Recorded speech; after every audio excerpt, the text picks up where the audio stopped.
What if you were told surgery was your only option for your hernia, but you decided to prove them wrong? I stumbled across George Hirst, probably the way that many people do, is searching the internet for natural cure to hernia or natural treatment or natural maintenance protocol. And in his late 30s, George found himself in that exact spot of doctors told him surgery was the only fix, but being a natural living guy, he wanted another way.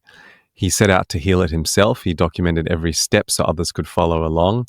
And one of his first breakthroughs was showing or figuring out how to keep the hernia supported so he could keep living his life without fear and doing all the sports and activities that you do, which is surfing, Muay Thai, boxing. I don't know what you're doing these days, but very active guy.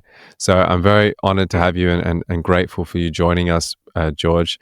I'm actually surprised. I thought this would be a more niche podcast episode and kind of just be with kind of medical professionals and students to help their patients, but also those who have hernias. But I did an Instagram story yesterday of I'm recording a podcast with George Hirst, and anyone has questions on healing hernias naturally, let me know. And we got a flood of questions. We have so many questions. Oh, really? And it really made me realize how common hernias are. And they really are. I mean, globally, like, I think it's men. Well, men are about 85% of cases, first of all. So it's a 6-to-1 ratio of women. And in Australia, there's about 90 hernia surgeries a year, 90,000 surgeries a year. Half of those are inguinal hernias. So inguinal in the groin area are definitely the most common. And it also is common in those under 1 year old, babies under 1, and then also adults over 50. So welcome to the Vital Veda podcast, George. Excited to share this, and let's see what this happens. So what I want to cover today, just to give a kind of summary and what I intend to cover, first of all, just to define what is a hernia.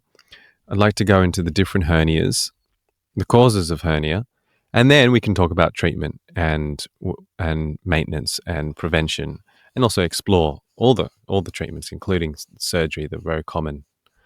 So first of all, you have experienced an inguinal hernia. You started your YouTube videos, as I said. I followed you. That was a while ago, right? And so tell us just a bit about your journey. Yeah, basically, like you said in the opening, I'm an all natural guy, and I found myself with a hernia one day. I didn't feel it actually pop out, but I noticed it in the shower. So, I was just in the shower and I looked down and I saw this lump and I was like, oh my God, like I thought I had cancer or something, and then I started doing some research, realized that really quickly that it was an inguinal hernia, and that it was reducible. So I was able to push it in pretty easily. I could just take 2 fingers. There wasn't a lot of pressure pushing out on it, but it was a pretty big lump that would stick out. And it would go back in really easy at first. And then it would stay in for a little while, maybe a couple hours, and then every once in a while it would pop back out, and I would kind of feel a little bit of pressure in that area. But then when I would push it back in, it would stay in for a while. I started doing research and I realized that the standard is hernia surgery, or they prescribe watchful waiting, which is basically waiting till it gets to a point where it's so bad that you need surgery. So for me, I wasn't about to just sit around and do nothing. That's just not my nature. I'm a proactive person. So I wanted to figure out ways that I can possibly get out of having to get surgery and try and heal it naturally, even though everything that I was reading online was saying that that it's impossible, basically. Yeah, it's a common thing you hear. I've even associated with other people who have been yoga teachers, including one very well-renowned yoga teacher, and he kind of asked his teacher if he could heal it, and he tried, but he couldn't. And it's a lot of, I mean, to be honest, from my from my experience and from what I've perceived, like most people, it's quite challenging and to heal it naturally. And I've even met people who are like experienced yoga teachers or physiotherapists even who've had trouble. But first of all, I think let's just define what is a hernia. So I believe it's when the muscle there's a tear in the muscle or it becomes weak, and then there's some tissue that protrudes out of that and sticks out. So like when you said you have a bulge or a bump, it's basically like fatty tissue or part of the intestines or some organ coming out. That's why you push it back in, it goes in. So there's a few different Right. types of hernias. The most common is the inguinal hernia in the groin, which you experienced. Then there is also a femoral hernia, right? So could you explain, that's also obviously the thigh area, the difference between those two? Yeah, basically the inguinal hernia it would come out between the crease, above the crease between your thigh and your abdomen. Right. If it was a femoral hernia, it would come out below the crease of your So on thigh the and your actual abdomen. thigh. Right. Yeah, Okay. so it would That's come out more right. towards the thigh than Right. up in the abdomen area above that crease. Okay, that's a very And clear there's also distinction. two different types of inguinal hernias. There's a direct hernia and an indirect hernia, which kind of have different presentations also. What are those? So basically, the indirect hernia is one that usually would eventually make its way into the testes. A direct hernia normally doesn't make its way into the testes, so it would stay up above the pubic bone most of the time. Right. So that's good. So that's kind of sagging and protruding quite low so that it goes into the Right, testicles. And that is, right. Yeah, it starts off actually a little bit higher, mm, and it actually pushes into the inguinal canal and through and down into the testes, where right. the direct hernia doesn't start off as high and go actually through the inguinal canal. It actually starts off lower and just pushes the weakness in the muscle outward in Right. that area, so it doesn't actually go through the inguinal canal into the testes. Right. So correct me if I'm wrong, but I remember one patient telling me it's quite the one that goes into the testicles is painful, right? Or It can be. Mine wasn't. Mine was an indirect hernia, uh-huh. and mine wasn't painful at all. I never had any pain. It was just a feeling of pressure. Okay. So, but Okay. I do talk to people all the time that say that they do have pain with them Right. also. So Okay. it can go both ways. And then of course the other hernias, there's umbilical hernia, hiatal hernia. So which you Hmm. just so the umbilical is coming out the belly button. I mean, you can see that in people. It's Right. if you look at their belly button, Yeah. it's very clear. And that I believe is also the one that's very common in babies. Yeah. Both types are actually pretty common in Right. babies. The inguinal hernia and the belly button hernia, but I'm not sure which is more prevalent in babies. Right. But I know that they do both. They get both of them. Okay. So And then the hiatal hernia is of course the hiatus, which is the upper stomach, and that's the diaphragm is the weak spot there. Is that right? I think so. I don't know too Yeah. much about those, just because Right. I didn't really study those because Okay. I didn't have any need to. Right. So Okay. That was one of my questions. Was obviously we're going to talk in depth of inguinal hernias, but how much? And then you've created a product as a truss belt to support people, which is fantastic. And you've created, even I only realized yesterday, you have a whole course and kind of program and workbook on to heal it naturally. How much does this apply to umbilical hernias and hiatal hernias? not at all. It's strictly just for inguinal hernias. All right, great. Okay. Because that's what I had. So like in my program, I just shared my experience Yeah. and what I did and my findings through all my research of all the commonalities between people with inguinal hernias, and Hmm. put all that information together in an easy to follow way. Okay. So the other types of hernias, I really don't know much about at all because I never had to deal with them. All So right.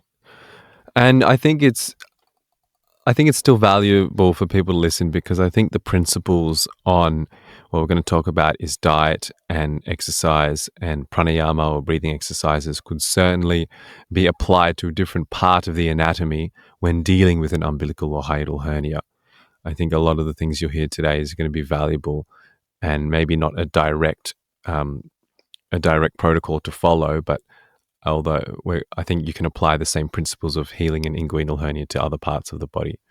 So I encourage people to continue to listen who do experience other hernias than inguinal.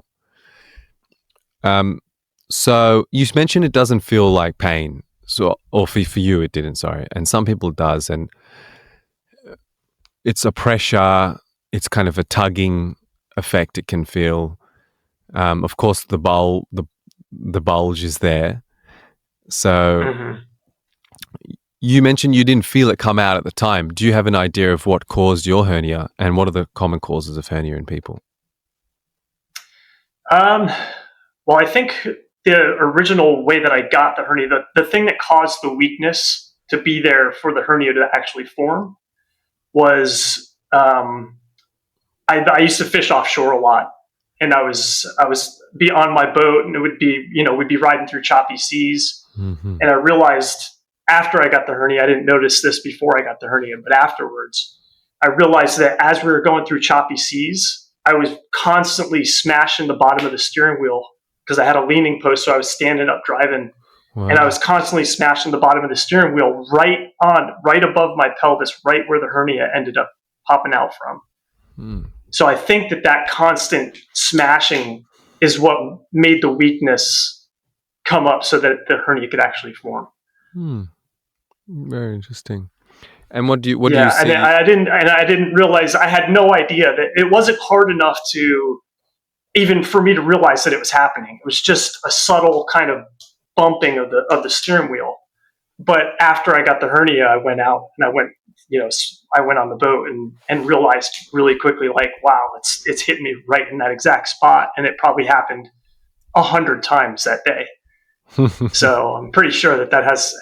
has an effect. That's a You very know, direct response or direct correlation. I've seen clients, and I feel a common thing is they just poor posture and poor exercise regime. Even though they're exercising, they're maybe not protecting certain muscles, and there's kind of a weak right? spot. And this in Ayurveda, we have something called like vata, which is like the energy of movement and nervous system, and it's kind of like excessive movement without being stabilized and anchored into whatever movement you're doing, not just physical movement, but this Right. can be like movement of the bowels, movement of the urine, just moving from place to place, and without this anchor the body can kind of have this weak spot open up, which we call kavya guna. I'm just saying these Sanskrit Yeah. terms for the Ayurveda people listening, but this weakness manifests, and then the tissue, particularly the muscle, uh, becomes weak. And then the digestion also can have an impact on this, because constant bloating or constant indigestion and constant what we call undigested material can sit in an area and put more pressure onto a other weak tissue like the muscle, and having certain channels that are blocked and strained, and a buildup of pressure like this gas. This is kind of what we Right. call vata, this air element. These are all kind of Hmm. contributing. And so I'm curious what you think of that, and also what you've seen in the many people you've communicated with in terms of causes. Yeah. There's definitely a link between that. I think the hitting the steering wheel on the boat was came after all of the other things that were already in place to, like, kind of as precursors for the hernia to form. And Right. what I found out through talking to, once I started writing on my blog and doing YouTube videos, talking to thousands of people, I realized that it was mainly, well, we all had 5 things in common. What I figured out was a diet that causes gas, bloating, or constipation, excess gas, bloating. I mean, all diets cause some kind of gas and bloating, but this is excess gas, bloating. There's a weakness in the transverse abdominis and the inner and outer obliques, which are the muscles that make up the inguinal canal.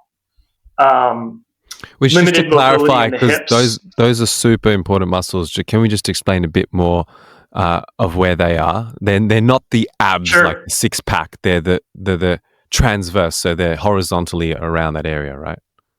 Right. Yeah, exactly. Like the transverse abdominis basically makes up a corset. It goes all the way from your pelvis to the bottom of your ribs, from the front of your body all the way around to your spine. So it's kind of like a built-in weight belt Right. that is the undermost sheath of muscle in your abdomen, and that's Right. also the wall of the inguinal canal that goes right down to the pubic bone, And the and inguinal then the canal and then the starts inner. where and ends to the pubic bone. Basically, it's just above the pubic bone. It's about Okay. maybe it could be 3 inches diagonally up from the corner of your pubic bone Okay. along that crease between your leg and your abdomen. Right. Yeah. Okay. So then the inner and outer obliques actually come down and form part of it as well. So it's those three muscles really that are making up the walls of the inguinal canal. Mm-hmm. Right. So yes, weakness in those areas. Okay. Yeah. So yeah, it was weakness in those diet causing gas, bloating, or constipation. Weakness in those three muscles. Poor pelvic posture, which mine for me it was anterior pelvic tilt that I didn't even realize I had until I started looking into all this. And poor mobility in your hips, mostly your hips, hamstrings, and back, which mine was terrible. I could barely do a squat position to even get into a chair, let alone to be able to deep squat. I was not able to do that at all. Um, and the last one being repressed emotions, mostly anger, which has a lot to do with your psoas muscle, the tightness of your psoas muscle, um, and there's a lot of stuff behind that. What I found out was tension myoneural syndrome, and that's basically repressed emotions that your body is trying to protect your conscious mind from feeling certain things like extreme anger. So it creates a defense mechanism for your brain to focus on rather than to allow those thoughts to come to consciousness. And there's a lot of that from a lot of people that suffer from that Hmm. that I've talked to about hernias. So it was really interesting. Just and this all happened just kind of through organic conversation with lots of people and trying to figure out what my issues were, what their issues were, and kind of just putting all this together over time. I realized that those are the five main commonalities that we all had. So I figured if we all have those same commonalities, then that must be the root causes of the hernia. And if I can do something to counteract those root causes, then I should be able to fix the hernia. Awesome. So your journey, like how long have you been doing YouTube videos and kind of where are you at now? Because I love how some of your videos also you talk about, oh, I used to think and practice this, but now I've kind of changed my mind. So you've had that real Yeah, open mind and flexibility. And you've also done, I like seeing that in practitioners who have been doing something for a number of years and for long enough to see the trends and to also experiment with the trends and maybe even promote the trend like what you did. But then actually mm-hmm. realized, hold on, I realized it's actually not the best. yeah. There was probably about 4 or 5 years of just complete trial and error, trying different things, trying different workouts, different diets, different whatever I can. I was just soaking up information as much as I possibly could and taking what I would hear from here or from this person or that person and just trying all kinds of stuff. And most of it didn't work. I made no progress at all for about 4 years. And actually the hernia was getting worse if over time, until all of a sudden everything just kind of clicked for me when I figured out those five root causes. Hmm. It just kind of clicked and I was able to just put a plan in place to fix those. And then that's when everything started getting better.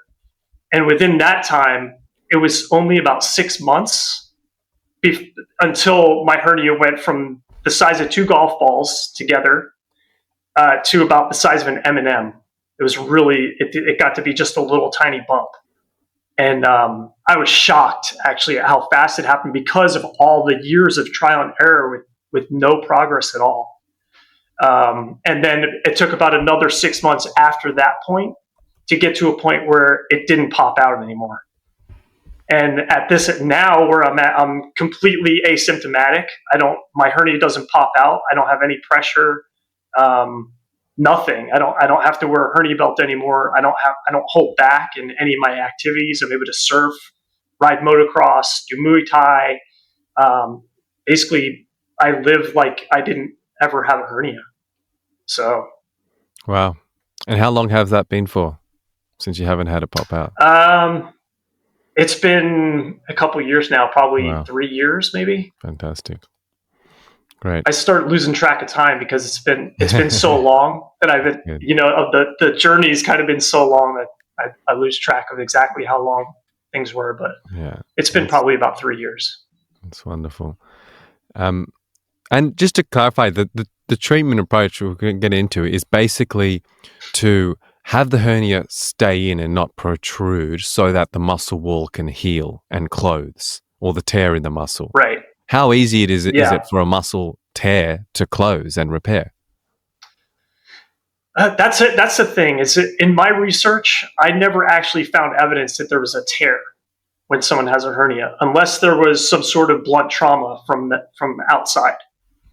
Usually, it's the deep inguinal ring or the superficial inguinal ring are elongated because you already have a hole there to begin with from when you're a baby. It's actually your inguinal canal is where your testes start out when you're a baby, and they actually drop through those rings after you're born.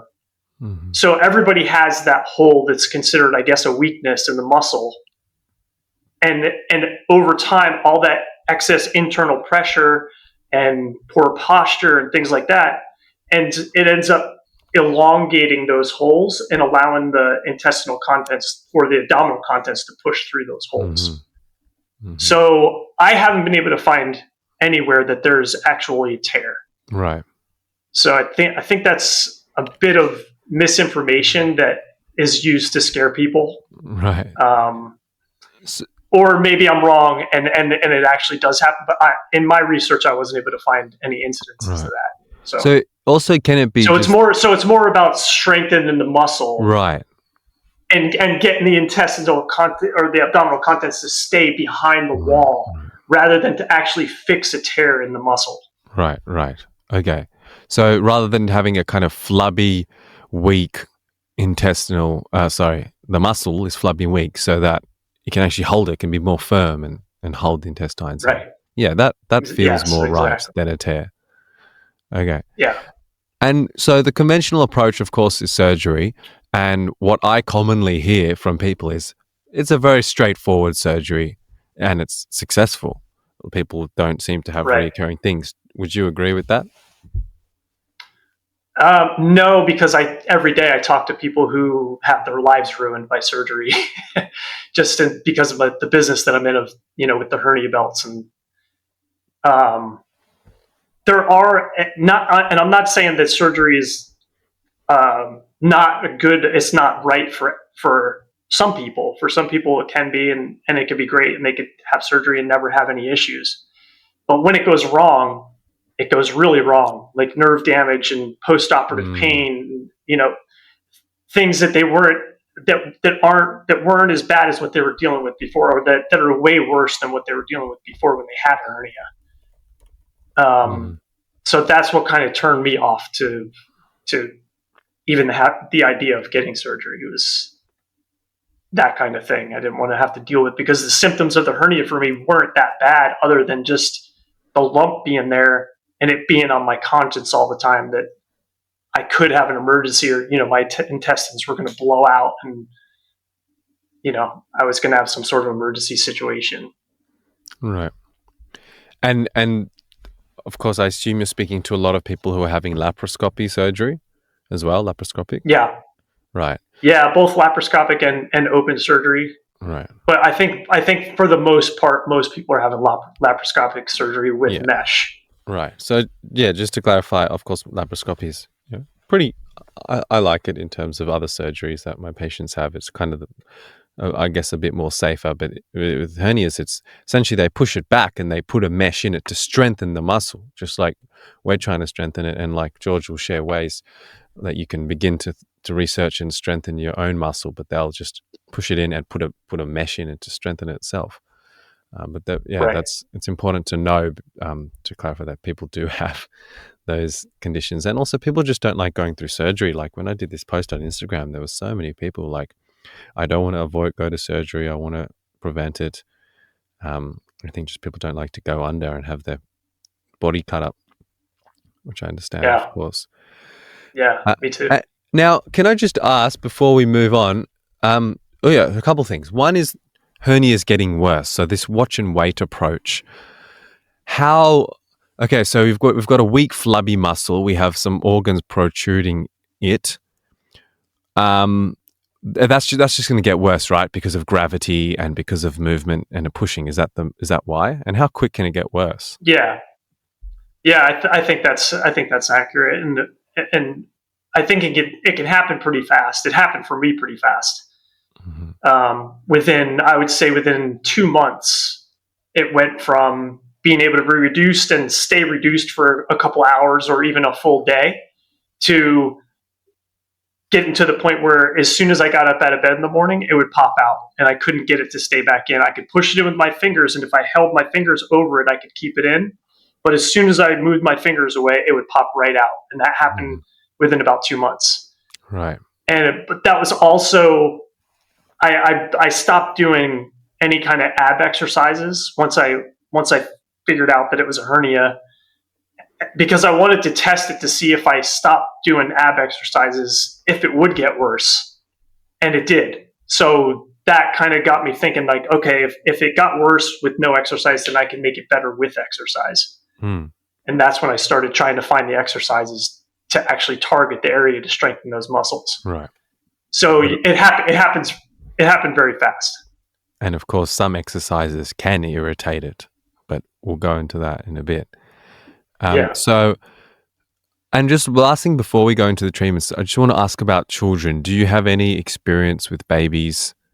Because a lot of babies are born with it and have this more weakness, and they end up getting surgery when they're very young. Have you? Yeah, not with babies, but I do talk to a couple of people that have children that are probably 6 or 7 years old that have hernias, and for whatever reason, they either don't want or the kid can't have surgery. So I've been going back and forth with them on just trying to help them through that. Right. But that's it. That's pretty much it. Not really with babies too much. And it's basically a similar approach to the adults, right? Exercise, diet, nutritional. Yeah. Pretty much. It's really hard for the kids because it's hard to know when you're doing the exercises right, even for an adult, to make sure that you're firing the correct muscles. So for a kid, it's so much harder to make sure that they're doing the exercises right. Okay. Yeah, it's tough. Okay, great. So let's go into it. I think let's start with, let's start with the belt, because that's kind of like an important part to help you to do what you need to do and get on with life as well. So you've created a hernia belt because you found that there were other belts were not doing a good job and they were uncomfortable. It's really funny.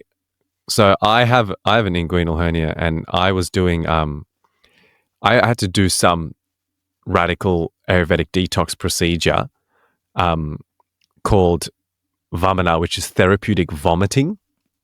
And it literally, I do it in India. It's part of we see thousands of patients a year at this clinic, and we don't do this much at all. We do it for a few people, but anyway, that's another topic. But for those who know, with inguinal hernias, like for me, the biggest thing is coughing, like severe coughing or sneezing, and that kind of strong reaction. And I just had the night thought before, I'm like, damn, like I'm just doing and you can vomit for 45 minutes, and it's quite a big procedure, which takes about 3 weeks or so to get you ready for that. And And I thought, oh my God. And I never heard about it. I only had a hernia for less than 6 months at that time. It was new. Mm-hmm. And like you, George, it just manifested. I didn't know, I didn't feel it come out. But for me, it was probably from lifting wood. I went on a bit of a wood rampage over a season and just did so much chopping and carrying of wood. But anyway, then the night before, I'm like, oh my God, I got to protect this hernia because it's going to be intense. And I kind of just wrapped a cloth around just out of my own. I never heard of a hernia belt, and I just did that. And obviously, it was not good at all. Like I tried to wrap Yeah. cloths around my groin, and then later, much later, I found that okay, there are belts, and actually, you've made an amazing belt, which I have. So, yeah, just first of all, obviously, it pushes the hernia in. That's what the belt does. It's a Velcro. It's really great. But it doesn't. It's not treating anything, right? Or is it? By just constantly pushing it, it's just No, making you able to function. no, it's right. Yeah, it's not. It's not treating anything. It's basically just holding the hernia in so that you can get on with your day. Right. And for me, it was the basically a tool that allowed me to free up my mind to think about everything that I needed to do in order to heal Right. and to be able to do all the activities that I wanted to do. Yes. Because if you got one, you're not going to do if it's protruding and it's a bit sore and you feel that kind of pressure or that kind of bloating in the groin, you're not going to want to go exercise or go for a walk No. so putting it in is important. But I think it does add to the treatment in that when you don't have it protruding, then it's going to be able to heal, right, and strengthen. So it is good to not have a hernia protruding all the time. Yeah, Okay. yeah. It takes the pressure. It takes the pressure off of the musculature, so that it's just not, so that it's constantly not being pushed on. It alleviates that pressure for sure. So yeah, I mean, it's a key component, and if you are going to try and heal naturally, I think it's a key component. Without it, you're not really doing yourself any good because all that pressure is constantly pushing on the muscles. Right. So your company is called comfort-trust.com. Is that correct? Yeah. Yes. Yep. Right. We'll share links to that. You can get different belts and different strengths, and for two hernias if you've got one on each side, or you choose the side. It's really well designed. Let's start. So from watching your videos, I haven't checked out your program. I only just found that out, but I kind of got from it, and I basically watched every video. I think you've got like over 70 videos or something on YouTube, and I found it seems to me like the thing that you said overall is the most important is what we in yoga call Uddiyana Bandha, which is like what you call an ab vacuum, or bandha means lock. So it's like the abdominal lock, and it's kind of sucking the belly. And so maybe we should start there, because, tell me if I'm right, that I got the feeling that in terms of exercises and interventions and practices, that's kind of like the most important, most influential. Would you say that's true? And yeah, definitely. Yeah. Have you heard of Uddiyana Bandha?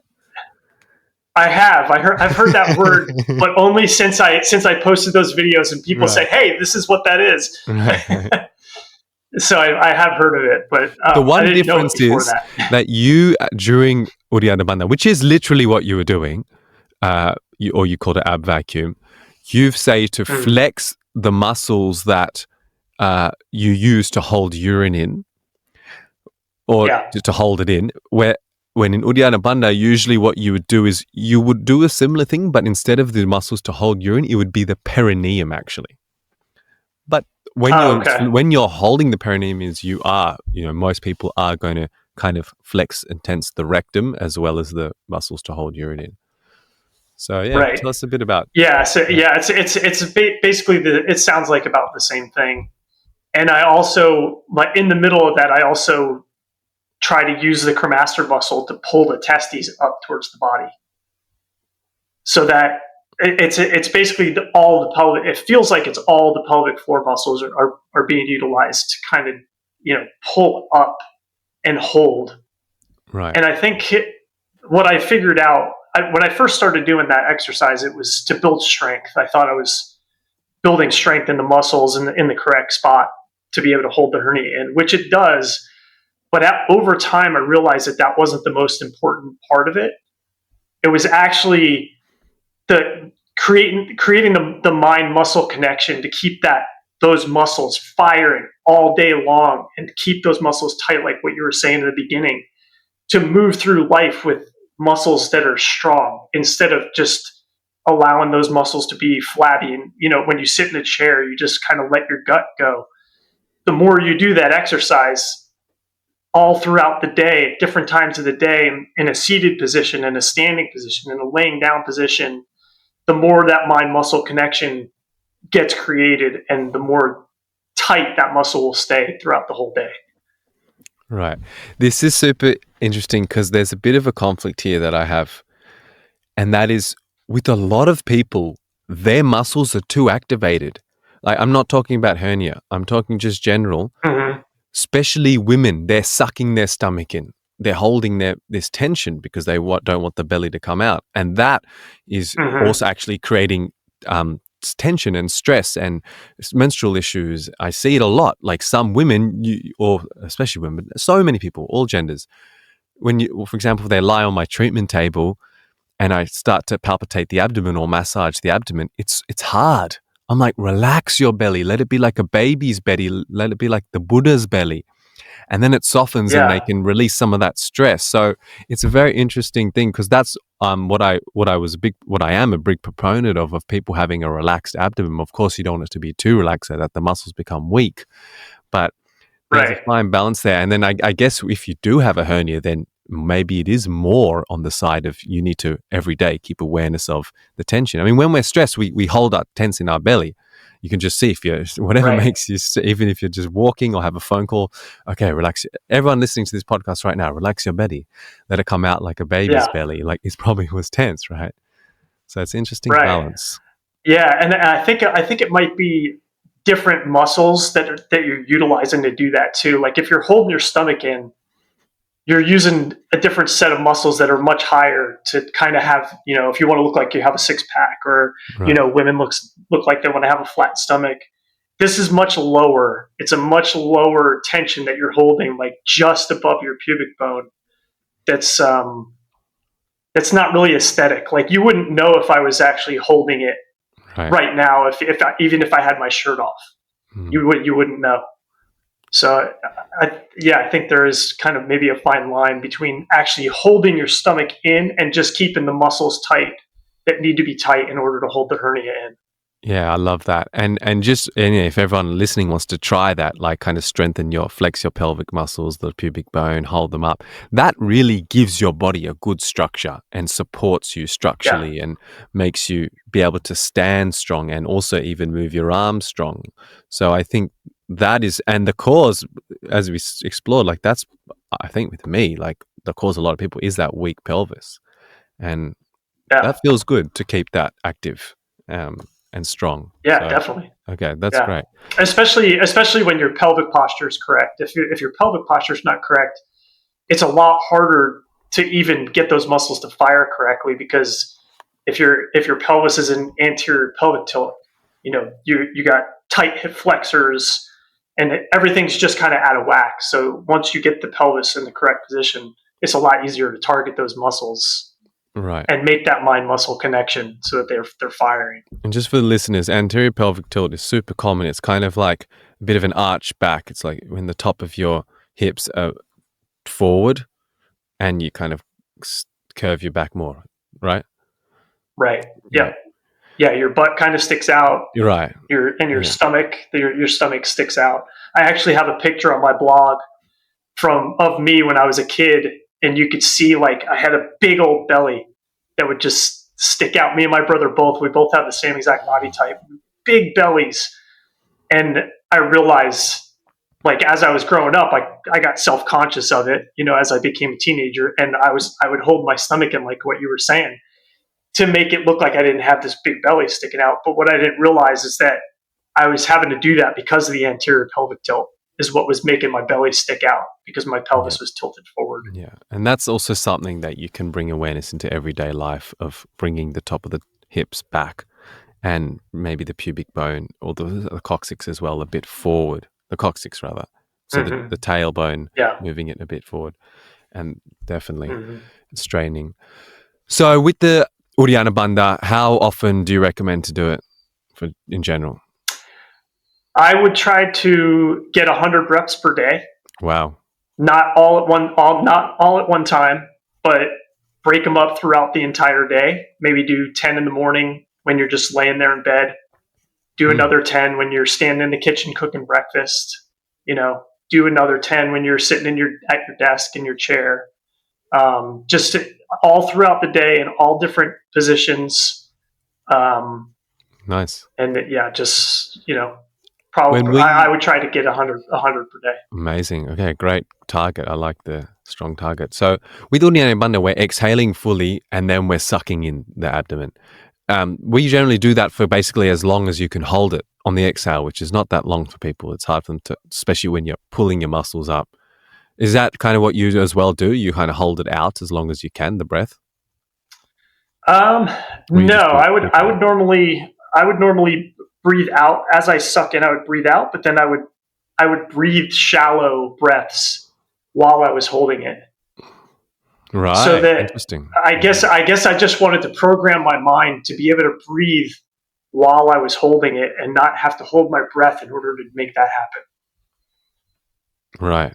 If that makes sense. Yeah, it does. It's a interesting thing because it is more integrating it into your everyday life if you are breathing while doing that, rather than it being a specific practice. Okay, I'm going to exhale fully, and so that's very interesting. Something I'll experiment with. Yeah, and that also brings it to doing it any position, like you said. Yeah. Right. Yeah, and you're not. And even when I first started doing it, I could only hold it for maybe 3 seconds, 4 seconds before I would my muscles would just wear out. Right. So I had to build up in order to even get to 10 seconds or beyond that. Right. Yeah, I mean, in yoga, it's done sitting, and even your heels you're cross-legged, but your heels are kind of pressing into your groin. So that's really, again, activating that root pelvic floor. And then you kind of lean, as you lean forward, you press your palms on your knees and you just do a big exhale out the mouth and then suck it up. So, okay, great. Is there any other kind of breathing exercises or that we should touch on before moving? No, that was basically the main one. The only thing I would say is that when I first started doing it, I was doing it where in my head I was picturing the abdominal contents being sucked up underneath my ribs. I was trying to pull everything upwards, and I realized that wasn't working. And I found a video from a physiotherapist or someone on YouTube that was using visual cues to actually tense those muscles that I was trying to hit. So I changed it to where I would actually use a visual cue of a string that goes across from the pointy protrusion that's on the front of your hip bones. I forget the term for it. AC. Crest. The iliac crest. You picture a string that goes across from one to the other side, and then another string that's attached to that string and goes straight back to your spine. So you basically have two strings in a T shape. And what you're trying to do is you're trying to flex that string that's going across from the hips back into the spine. And as soon as I did that, as soon as I had that visual cue that I was thinking about, it immediately hit the muscle right where the hernia was, and I could feel it. If I put my hand over top of where the hernia was, I could feel the muscles flex underneath my fingers like never before. When I was trying to suck it up underneath my ribs, I never felt that flex underneath my fingers if I had my hand where the hernia was. But once I used those visual cues, it hit right in the right spot, and that's when it really started working. Do you have a link to that video? I don't. I might have it somewhere, but I'd have to look for it. Well, do you have a video that you've made to I do in my program. That walks through the whole thing in my program. Okay, that's great. Okay, so really good diet.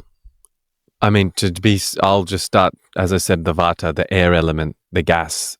the air in that Yeah. area. I mean, it's very, everyone who knows, if you feel bloated, you feel that. And also, what about, before we go into the abdomen, what about the bladder? Does that have an influence? I think it can. Like if your bladder, if it's full all the time, if you don't pee Yeah. enough, I think that can definitely play a part. Anything that takes up space inside the abdomen, Mhm. like gas or bloating or Right. fluids or anything like that, is going to add intra-abdominal pressure, and it's going to find the path of least resistance, which is where your hernia is. Right. And so just to be simple, for the air in the stomach, we say in Ayurveda, like increases like. So anything that has air, like the best example is carbonated drinks, and really anything that you don't digest well. Raw foods can be one, because your body Mm-hmm. has to cook it, and it gives that air, and kind of crisps, these kind of dry foods, crisps, or processed foods that have the rancid oils that actually dry the system out. Bunch of stuff. But whatever causes you, cold foods and cold drinks will put a lot of pressure on that.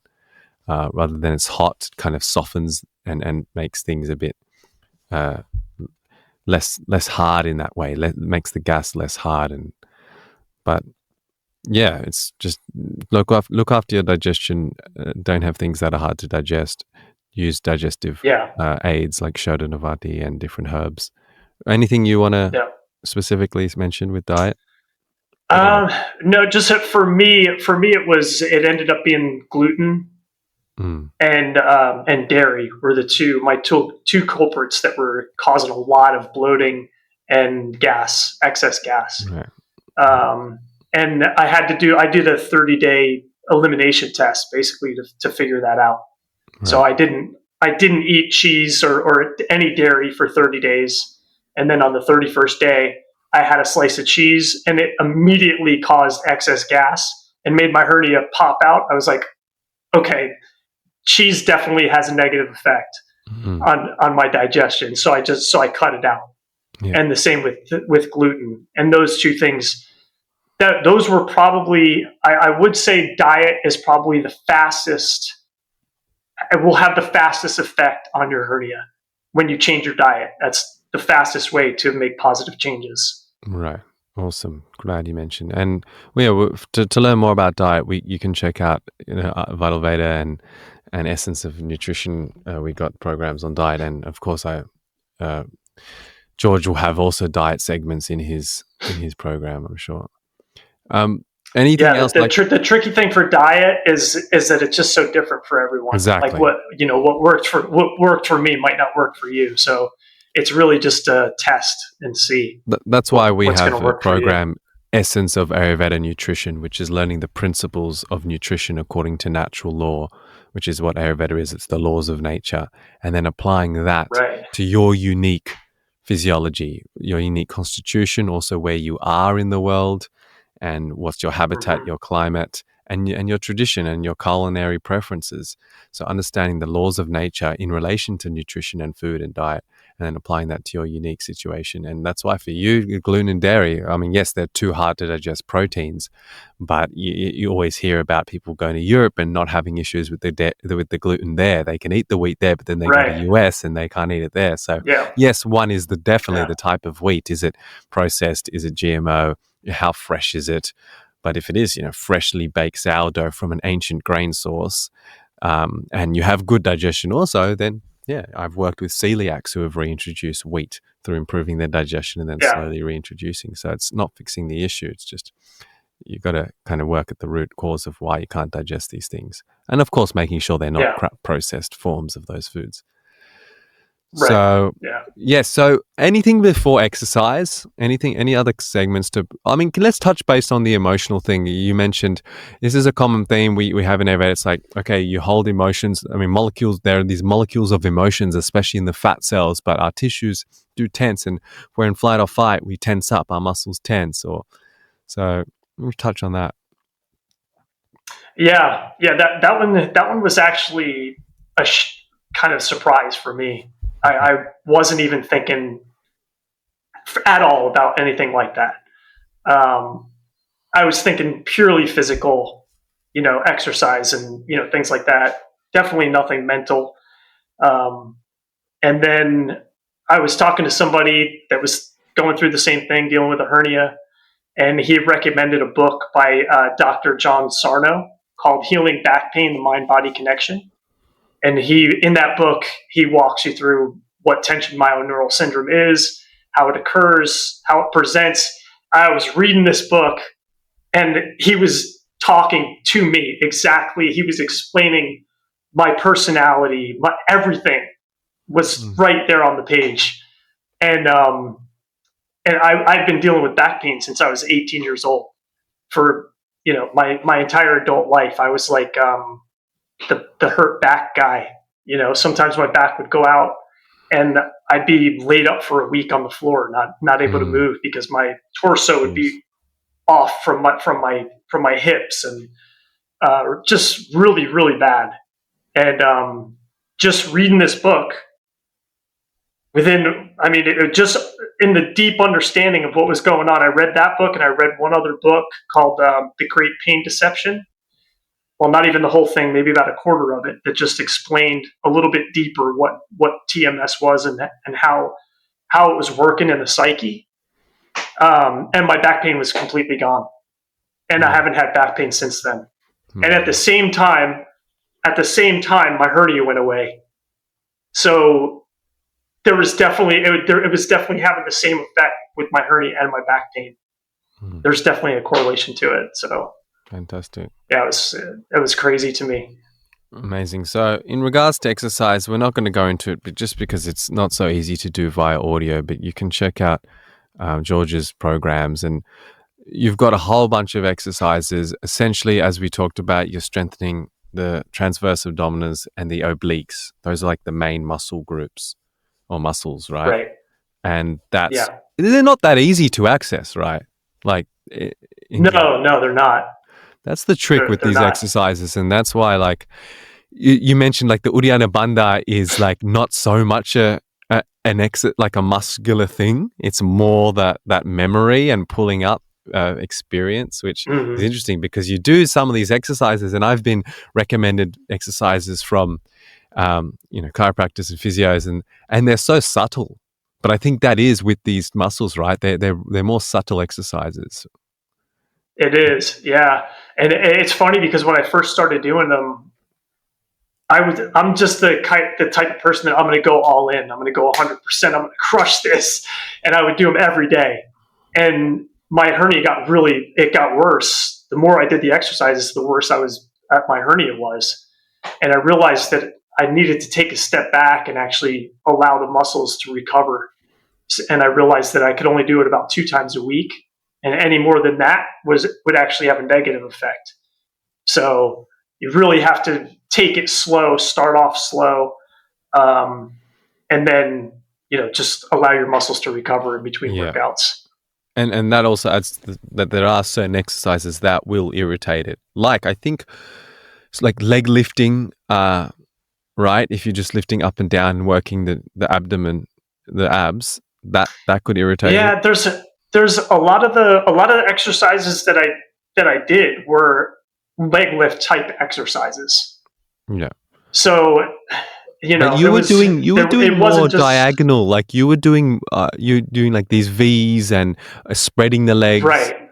Like that really brings in that diagonal muscular systems, which are like the transverse abdominals. But I think the standard up and down of the legs, straight legs, and maybe even sit-ups and things like this can irritate that area.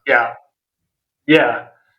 Especially if you don't have, because if you have a weakness there, when you're doing a sit-up and you don't know how to correctly hold that musculature so that it's keeping the hernia in, it's gonna push out, because when you sit up, the pressure has to go somewhere. Right.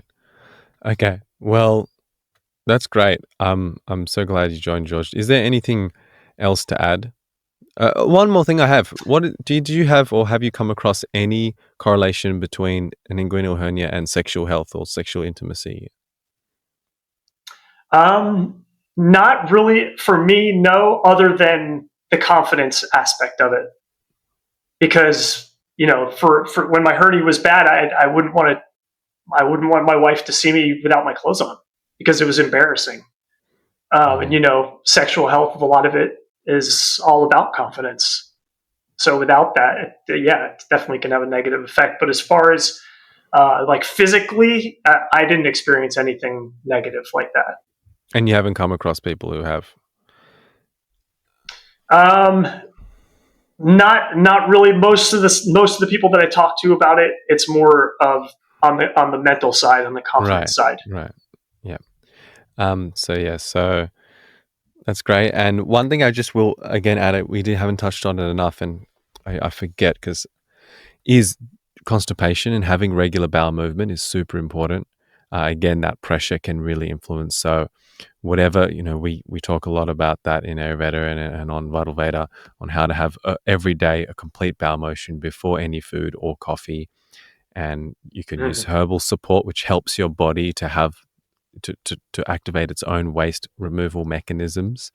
But food and sipping hot water and waking up early and light dinner, taking Shanavati herbs before dinner, all these things can help. And I wanted to just add that. Yeah, definitely. That's super important. Okay, great. So I've had, again, some of the Instagram DMs were things like, oh, I've just got an inguinal hernia. It's only minor right now. Like it's very small. But like, yeah, please take the action and start these exercises and practices. And then you can allow that to kind of heal and strengthen the muscles. But that's Yeah, great. I think just being proactive, Yeah. from the beginning, the more proactive you could be, the better off you are. Even if you do end up getting surgery, Yeah. Yeah. all this stuff is only going to make your outcome of surgery better. Right. It's not going to make anything worse. So you might as well just be proactive and do some of it.